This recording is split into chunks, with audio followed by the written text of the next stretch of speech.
NSFDCच्या 11,294 कर्जदार जे बाकी आहेत, प्रलंबित होते, त्यांना आता त्याच्यामुळे दिलासा मिळणार आहे।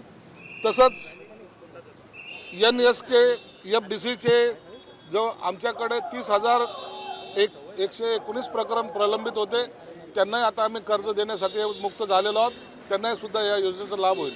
अत्यंत या दोन्ही गोष्टी शासनानं आज कॅबिनेटमध्ये मंजूर केल्यात।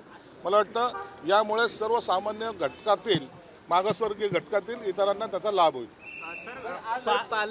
पालकमंत्री पदावरून पदाधिकारी नाराज आहेत, दादा भुसे आज गवते नाही, शिंदे साहेब या आता सध्याला श्रीनगरला आहेत, ते आज दुपारून मुंबईमध्ये दाखल होतील। मला वाटतं ते पोहोचले सुद्धा असतील, म्हणून आणि दुसरा पालकमंत्र्याचा विषय कॅबिनेटमध्ये कोणताही चर्चेला गेला नाही। त्या संदर्भात काही माहिती नाही। संजय राऊत असं म्हणतात की पालकमंत्री पदावरून शिंदेच्या शिवसेनेला कुठेतरी लायकी दाखवण्यात आली, असा शब्द त्यांनी वापरला। नाही, या संदर्भामध्ये त्यांनी काय बोलणं हा त्यांचा विषय आहे, पण तो याचा सर्व निर्णय मुख्यमंत्री आणि दोन्ही उपमुख्यमंत्री मला वाटतं 1-2 दिवसात घेतील।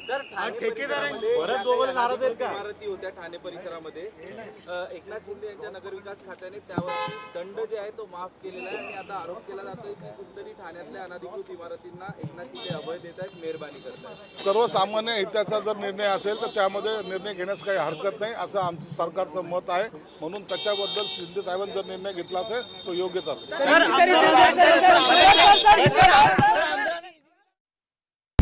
आता isakal.com आहे देशातील नंबर 1 ची मराठी न्यूज वेबसाईट। प्रत्येक अपडेटसाठी isakal.com ला नक्की भेट द्या।